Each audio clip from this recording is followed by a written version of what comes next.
ভয় করো না, আমাকে করো। আজকে যদি আমরা আল্লাহকে ভয় করি, নাস্তিক বেঈমান সব আমাদেরকে ভয় করে। দেখেন, শুধু মানুষ না, বাঘ ভয় করে। যেমন মানুষের জমিনে ছিল যে মানুষটাকে কে ভয় করে? বাঘ। আর আমরা কেমন মানুষ যে বাঘকে ভয় করি, আর তারা কেমন মানুষ যে বাঘ তাদেরকে ভয় করে। আমরা সাপকে ভয় করি, আমরা কেমন মানুষ। আর আল্লাহর প্রিয় মানুষ ছিল, সাপ তাদেরকে ভয় করে। বড় কঠিন। তারাও মানুষ, আমরাও মানুষ।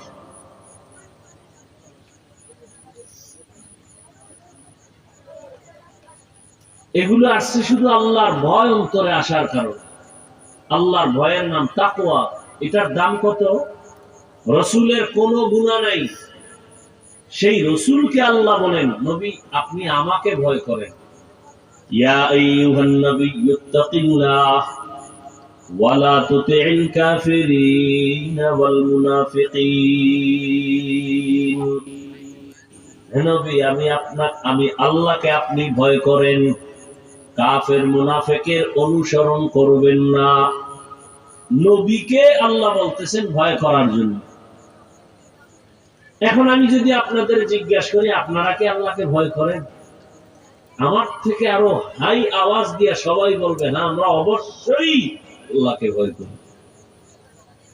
অথচ এমন মুমিন আছেন, আল্লাহকে ভয় করিয়া করে বলেন আল্লাহকে ভয় করি, অথচ সুদের সাথে জড়িত।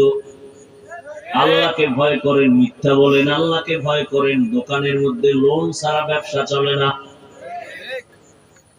আমি 5 বেলার নামাজ পড়ি, আল্লাহকে ভয় করি। আপনি নামাজ বাদ দিয়া বলেন আল্লাহকে ভয় করি। আমি দাড়ি লম্বা করে বলি আমি আল্লাহকে ভয় করি। আপনি দাড়ি বাদ দিয়া বলেন আল্লাহকে ভয় করি। আমি 5 ওয়াক্ত নামাজ ঠিক মতো আদায় করে বলি আল্লাহকে ভয় করি। আপনি নামাজ না পড়ে বলেন আল্লাহকে ভয় করি। আমি হালাল খানা খাইয়া বলি আল্লাহকে ভয় করি। আপনি হালাল বাদ দিয়ে চলেন আর বলেন আল্লাহকে ভয় করি। দুই ভয় কি সমান? মূলত আপনি ভয় করেন না। ভয় কি জিনিস? বলে একটা সন্তান মা বাবাকে ভয় করে। প্রমাণ? বলে মা বাবার সামনে একটা সন্তান অন্যায় করে না কেন? বলে শাস্তির ভয়। একটা ছাত্র শিক্ষকের ভয় করে। প্রমাণ? বলে শিক্ষকের সামনে ছাত্র অন্যায় করে না, শাস্তির ভয়। ঠিক এই জমিনে যেই মানুষ আমার আল্লাহকে আসলেই ভয় করবে, ওই বান্দা গলায় ছুরি লাগাবে, দাড়ির মধ্যে অস্ত্র লাগাবে না। বুঝা গেল আসলে ভয় আপনার আমার মধ্যে নাই। আর এই ভয়টা নাই, আবার মায়ের গর্ভ থেকে ভয় আনা যাবে না। ভয়টা অর্জন করতে হবে অন্যের থেকে। বলে কার থেকে অর্জন করব? লিকুল্লি শাইইন মাদিনুন ওয়া মাদিনুত তাকওয়া কুলুবুল আরিফিন। ভালো ভালো জিনিস রাখার গোডাউন আছে, তাকওয়ার গোডাউন হলো আল্লাহর প্রিয় বান্দাদের কলব। তাদের নজর লাগাও, নজর আসলেই তোমার কলবের মধ্যে তাকওয়ার পাওয়ার আসতে থাকবে। قال رسول الله صلى الله عليه وآله وسلم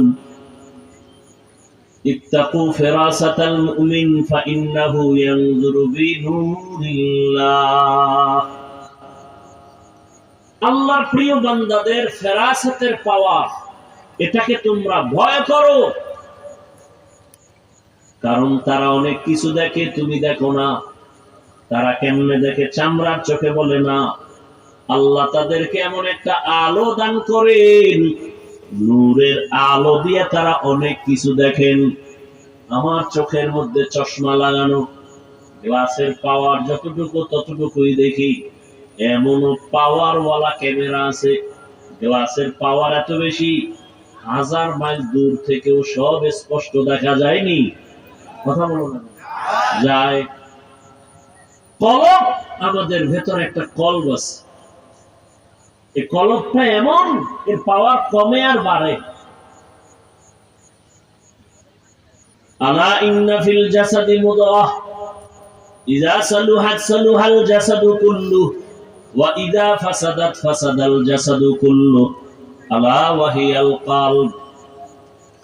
রহমতের নবী বলেন, মানুষের মধ্যে যে কলব আছে, এটা গোশতের একটা টুকরা। এই টুকরাটা ভালো থাকলে পুরা বডি ভালো, ভেতর বাহির ভালো।